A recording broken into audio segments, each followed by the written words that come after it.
Hello दोस्तों, आप सभी का स्वागत है अपने YouTube channel Maurya classes number 1 पर। आज हम लोग पढ़ेंगे क्लास 10th का एक्सरसाइज 4 द्विघात समीकरण क्वाड्रेटिक इक्वेशन और इसका हम लोग टाइप 6 देखेंगे। पिछले वीडियो में हम लोग टाइप 5 तक पूरा कर चुके हैं और यहाँ प्रश्न है, पहला प्रश्न लिया गया है पूर्णवर्ग बनाने की विधि से समीकरण 5x² माइनस 6x माइनस 2 बराबर 0 के मूल हल ज्ञात कीजिए।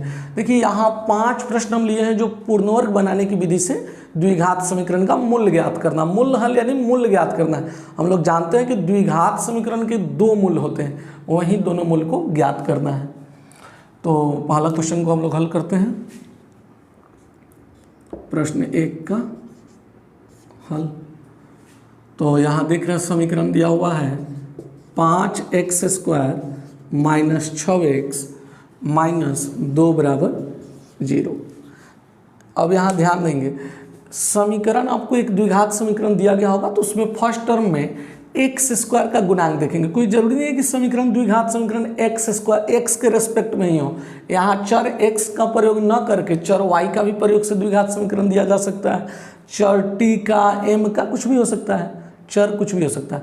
तो यहाँ जो स्क्वायर वाला जो चर होता है, स्क्वायर वाला का गुणांक देखना है। जैसे यहाँ x² है तो इसका गुणांक क्या है 5। तो पहले इस 5 को समाप्त करना है। तो ये 5 कैसे समाप्त होगा, तो हम लोग क्या करेंगे, इस समीकरण के दोनों पक्षों में 5 से भाग दे देंगे। कितना से भाग दे देंगे, 5 से। ऐसे आप लिख लेंगे, दोनों तरफ 5 से भाग देने पर, दोनों तरफ 5 से भाग देने पर, तो जब इसमें आप 5 से भाग देंगे तो 5 कट जाएगा, मतलब बचेगा क्या, x²। और माइनस 6 में जब आप 5 से भाग देंगे तो ये 6/5x होगा। और माइनस 2 में जब आप 5 से भाग देंगे तो ये 2/5 होगा। और 0 में 5 से भाग देंगे तो 0 में 0/5 क्या होगा, 0। अब इसके बाद क्या करना है, जो लास्ट टर्म है अचर पद, उसको बराबर की इधर राइट साइड में ले लेना है, दाएं पक्ष में। मतलब इसको अब ऐसे लिख लेना है, x² माइनस 6/5x बराबर 2/5।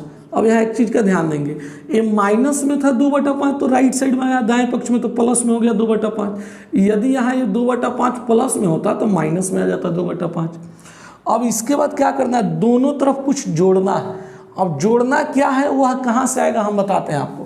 प्रत्येक प्रश्न के लिए 1/2 लेना है। क्या लेना है, 1/2। और इसके गुणा में चर का, जिस चर का घात 1 होगा उसका गुणांक लेना है। जैसे चर x का घात 1 है तो इसका गुणांक क्या, -6/5।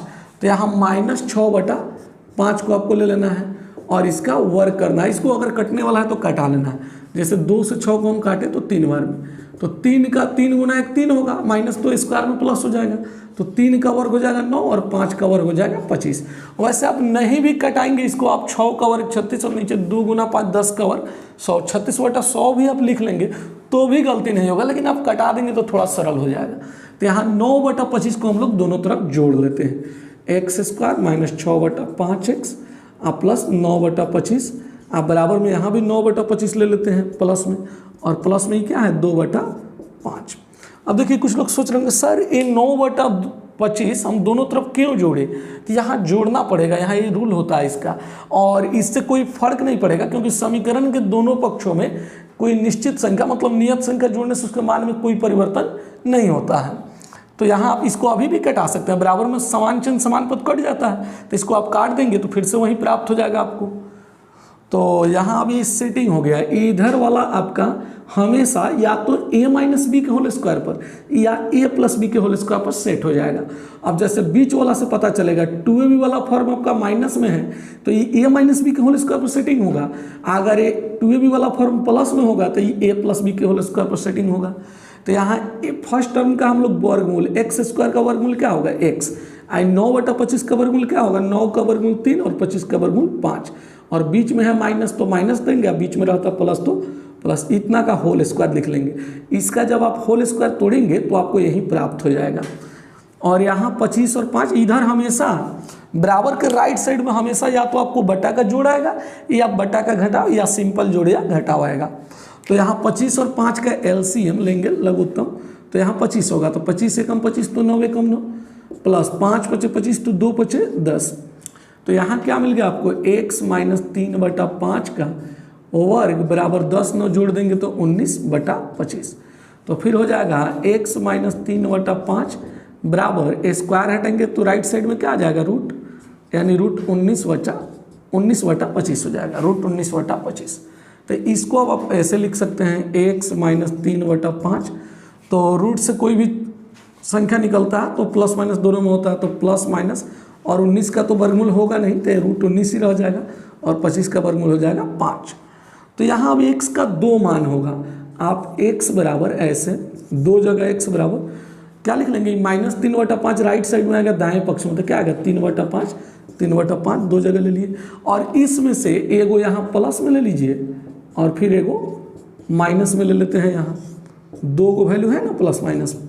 अब इसका आप बटा का जोड़ करते हैं तो 5 5 है तो एलसीएम 5 ही आएगा, 5 एकम 5 तो 3 एकम 3 प्लस 5 एकम 5 तो रूट 19 एकम रूट 19, और यहाँ भी वही हो जाएगा 5 एकम 5 5 का एलसीएम 5, 5 एकम 5 तो 3 एकम 3 माइनस 5 एकम 5 तो रूट 19 एकम रूट 19। तो क्या मिल गया यहाँ आपको, रूट, यानी जो समीकरण दिया हुआ था 5x² माइनस 6x माइनस 2 बराबर 0, तो इसे पूर्ण वर्ग बनाने की विधि से हम लोग इसका मूल्य ज्ञात कर दिए।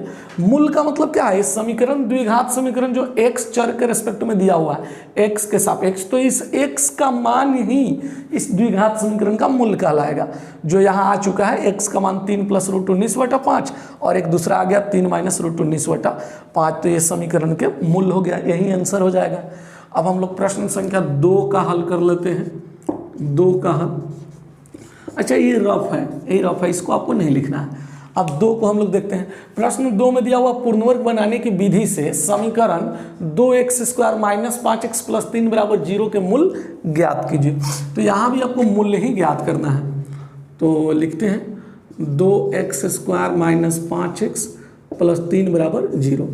तो यहाँ क्या है, फिर जो चर x का घात 2 है, इसका गुणांक 2 है, तो इस गुणांक को समाप्त करना होता है। हमेशा स्क्वायर वाला जो चर होगा उसका गुणांक को समाप्त करना है।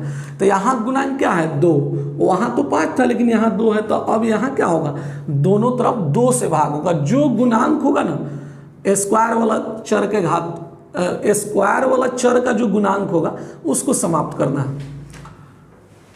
तो यहाँ दोनों तरफ क्या लिख लेते हैं, 2 से भाग देने पर, दोनों तरफ 2 से भाग देने पर, तो यहाँ फिर अब 2x² में जब आप 2 से भाग देंगे तो 2 कट जाएगा, क्या बचेगा x²। उसके बाद 5 में आप 2 से भाग देंगे तो ये 5 के बटा में ही 2 हो जाएगा, 5/2 x हो गया है माइनस में, और प्लस 3 में जब 2 से भाग देंगे तो 3/2, और 0 में 2 से भाग देंगे तो क्या हो जाएगा 0, 0/2 0 होता है। और फिर इसको आप क्या करेंगे, उसमें क्या किए थे हम लोग, जो लास्ट में जो अचर पद था कंस्टेंट टर्म, इसको हम लोग राइट साइड में यानी दाएं पक्ष में ले लिए हैं। तो ठीक उसी तरह इसको भी हम लोग लिखेंगे x² माइनस 5/2x बराबर 3/2 को इधर लेंगे तो माइनस 3/2 हो जाएगा। उसके बाद क्या करेंगे, फिर अब यहाँ दोनों तरफ कुछ जोड़ना है। तो अभी हम बताए थे कैसे जोड़ते हैं दोनों तरफ। प्रत्येक प्रश्न के लिए आपको क्या लेना है 1/2, किसी भी प्रश्न में जब पूर्ण वर्ग विधि से हल करना हो, और 1/2 के साथ चर x का घात 1 वाला का गुणांक देखना है। चर x नहीं, कुछ भी कोई भी चर हो सकता है, बस जिस चर का घात 1 होगा ना उसका गुणांक लीजिएगा। जैसे यहाँ चर x का घात 1 है तो इसका गुणांक क्या -5/2, तो फिर इसका हम लोग वर्ग निकाल लेंगे इसको गुना करके।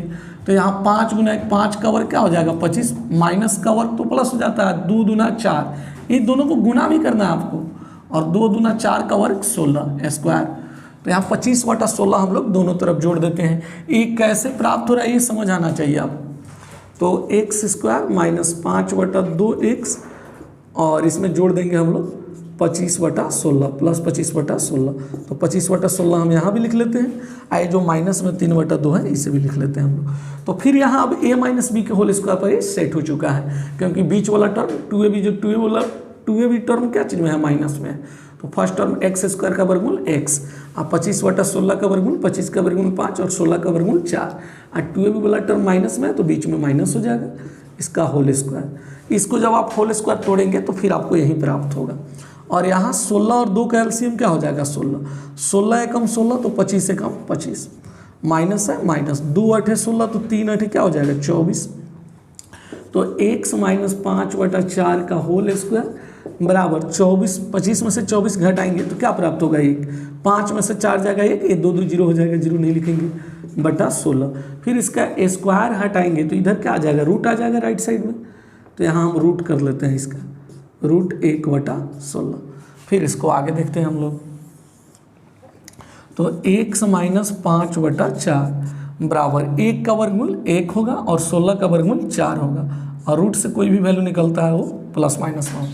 तो फिर यहाँ x का 2 को मान हम लोग सेपरेट करेंगे, x बराबर, और फिर एक जगह लिख लेते हैं x बराबर, तो यहाँ माइनस 5/4 है, बराबर के इधर राइट साइड में आएगा दाएं पक्ष में, तो ये प्लस 5/4 होगा, यहाँ 5/4 होगा, यहाँ भी हम लोग 5/4 लिखते हैं। इसमें से एक बार प्लस में ले लेंगे हम लोग 1/4, एक माइनस में ले लेंगे 1/4,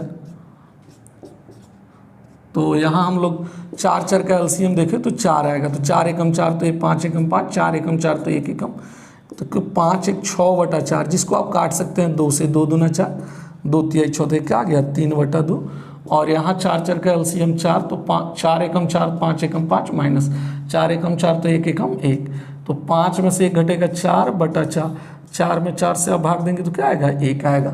मतलब इस समीकरण का जो मूल आ गया वो 3/2 और 1 आ गया। फिर क्या एक द्विघात समीकरण है जो x के रेस्पेक्ट में है, तो x का मान ही इस द्विघात समीकरण का मूल होगा। तो यहाँ x के 2 मान आ चुका है, 3/2 और 1 मान 1, तो यही दोनों जो मूल्य हो गया 3/2 और 1 इसके मूल्य होंगे। तो यहाँ हम प्रश्न 3 में क्या दे दिया है 2x² माइनस 7x प्लस 3 बराबर 0। इससे भी आपको क्या करना है, पूर्णवर्ग बनाने की विधि से इस समीकरण का मूल्य ज्ञात करना है। इसी तरह ठीक प्रश्न संख्या 4 दिया हुआ है 4x² प्लस 4√3x प्लस 3 बराबर 0, और प्रश्न 5 दिया हुआ है 2x² प्लस x माइनस 4 बराबर 0। तो इसको आप अपना से होमवर्क में बना लेंगे। कुछ लोग सोच रहे होंगे कि सर प्रश्न 4 तो इसमें रूट है, रूट से डर रहे होंगे। कुछ लोग सोच रहे होंगे सर इजी वाला तो सोल्व कर दिए लेकिन भारी वाला सोल्व किया ही नहीं। तो चलिए हम 4 को भी एक बता देते हैं आपको, प्रश्न संख्या 4 को भी देख लेते हैं, बाकी प्रश्न 3 और 5 को आप हल कर लेंगे। तो आप इसका स्क्रीनशॉट एक बार ले लीजिए और फिर हम प्रश्न संख्या 4 को हल करते हैं, रफ करते हैं इसे। प्रश्न 4 को एक बार देख लेते हैं।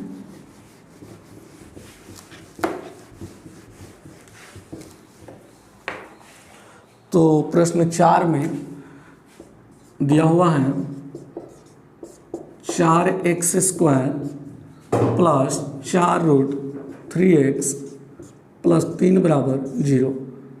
तो यहाँ हम 4 का हल लिख चुके हैं। अब यहाँ देख रहे हैं स्क्वायर वाला का गुणन क्या है 4 है, x² है इसका गुणन 4 है। x की जगह y भी हो सकता है, हम पहले ही बता दिए हमको, मतलब यहाँ चर कुछ भी हो सकता है। तो दोनों तरफ फिर हम लोग 4 को हटाने के लिए दोनों तरफ क्या करेंगे 4 से भाग देंगे, दोनों तरफ 4 से भाग देने पर दोनों तरफ 4, तो जब 4x² में आप 4 से भाग देंगे तो यहाँ x² हो जाएगा, 4 कट जाएगा, प्लस 4√3x में जब आप 4 से भाग देंगे तो 4 से ये वाला 4 कट जाएगा, मतलब यहाँ बचेगा √3x। आप प्लस जब 3 में आप 4 से भाग देंगे तो यहाँ 3/4 हो जाएगा। और 0 में जब आप 4 से भाग देंगे तो यह 0 हो जाएगा, 0/4 का मतलब क्या होता है 0। फिर यहाँ x² प्लस √3x, और ये जो अचर पद है 3/4 उसको हम लोग राइट साइड में दाएं पक्ष में ले लेंगे, और ये प्लस में है तो इधर माइनस में आ जाएगा। फिर अब यहाँ दोनों तरफ कुछ जोड़ना है। अब क्या जोड़ते हैं, हम शुरू में ही बताए थे 1/2 प्रत्येक प्रश्न के लिए लेना है, और गुणा में लेना है चर x, मान चर जो घात 1 होगा, जिस चर का घात 1 होगा उसका गुणांक। जैसे यहाँ चर x का घात 1 है तो इसका गुणांक क्या है √3, इसको लेकर और इसका हम लोग वर्ग निकाल लेंगे। तो 1 गुना √3 क्या होता है, तो 1 गुना √3 बराबर 3 होता है, तो 3 का गलत, 1 गुना √3 होगा जिसका वर्ग हो जाएगा 3, और 2 का वर्ग क्या हो जाएगा 4, मतलब हम लोग दोनों तरफ 3/4 को ऐड करेंगे, जोड़ेंगे। तो यहाँ x² प्लस √3x, और प्लस में हम लोग 3/4 जोड़ लेते हैं, तो इधर भी हम लोग 3/4 लिखेंगे, यह प्लस में 3/4 तो यहाँ भी प्लस में 3/4, और ये 3/4 माइनस में है। तो यहाँ हम लोग क्या देख रहे हैं, अब इस एक्स स्क्वायर का वर्गमूल x होगा और ये 3/4 का वर्गमूल 3 का वर्गमूल √3 और 4 का वर्गमूल 2 और बीच में 2ab वाला फॉर्म प्लस में है तो इसको प्लस में लिख लेते हैं और इसका वर्ग कर देते हैं। मतलब फर्स्ट टर्म और लास्ट टर्म का यहाँ वर्गमूल लिखा जाता है दोनों जगह। बीच वाला चिन्ह अगर प्लस होगा तो प्लस है, बीच वाला माइनस होगा तो माइनस, उतना का होल स्क्वायर लिखना है आपको। इसको जब आप होल स्क्वायर तोड़ेंगे तो फिर से आपको यही प्राप्त हो जाएगा और यहाँ एक कट जाएगा, प्लस माइनस में तो क्या होगा, कट जाएगा तो बराबर में क्या बच जाएगा 0। यहाँ 3/4 प्लस में और 3/4 माइनस में तो 0 हो जाएगा। तो अब क्या करेंगे हम लोग, x प्लस √3/2 बराबर √0 हो जाएगा, क्योंकि ये स्क्वायर हटाएंगे तो राइट साइड में ना दाएं पक्ष में रूट हो जाएगा। तो x प्लस √3/2 बराबर 0 का वर्गमूल 0 ही होगा। तो यहाँ क्या मिल गया आपको, x बराबर, अब कुछ लोग सोच रहे होंगे, यहाँ दिमाग लगा रहे होंगे कि सर यहाँ तो x प्लस √3/2 बराबर 0 आ गया, तो जब आप ये √3/2 को बराबर किधर लेंगे तो ये माइनस में आएगा, 0 का कोई मतलब तो होता नहीं है। तो यहाँ तो कुछ लोग सोच रहे होंगे एक ही वैल्यू आ रहा है, -√3/2 बिल्कुल एक ही वैल्यू आ रहा है। तो इसी वैल्यू को हम लोग 2 बार लिख लेंगे। x का मान क्या हो गया यहाँ -√3/2 और एक और लिख लिए x बराबर -√3/2, क्योंकि द्विघात समीकरण के कितने मूल होते हैं, 2 मूल। तो यहाँ एक ही मूल आ रहा है, मतलब ये दोनों वैल्यू, इसके दोनों वैल्यू क्या होगा, समान होगा। मतलब इस द्विघात समीकरण के दोनों मूल वास्तविक और समान है, जो क्या गया -√3/2 -√3/2। यदि इसका आप विवेचक निकालेंगे, विवित कर, पिछले वीडियो में हम पढ़ाए थे, तो डिस्क्राइमिनेट यानी d का वैल्यू निकालेंगे तो d का वैल्यू 0 आएगा। और जब d का वैल्यू किसी द्विघात समीकरण में विवेचक 0 होता है तो उस द्विघात समीकरण के 2 वास्तविक और समान मूल होते हैं। वहीं आ गया है यहाँ 2 समान मूल, यानी इस समीकरण के 2 मूल ज्ञात हो गया -√3/2। तो आप प्रश्न 3 और 5 को होमवर्क में आप रखिए, इसको आप इसको हल कर लेंगे। तो इतना ही रहने दीजिए, आज मिलते हैं फिर नेक्स्ट वीडियो में। तब तक के लिए बने रहिए मेरे साथ। Best of luck, thank you.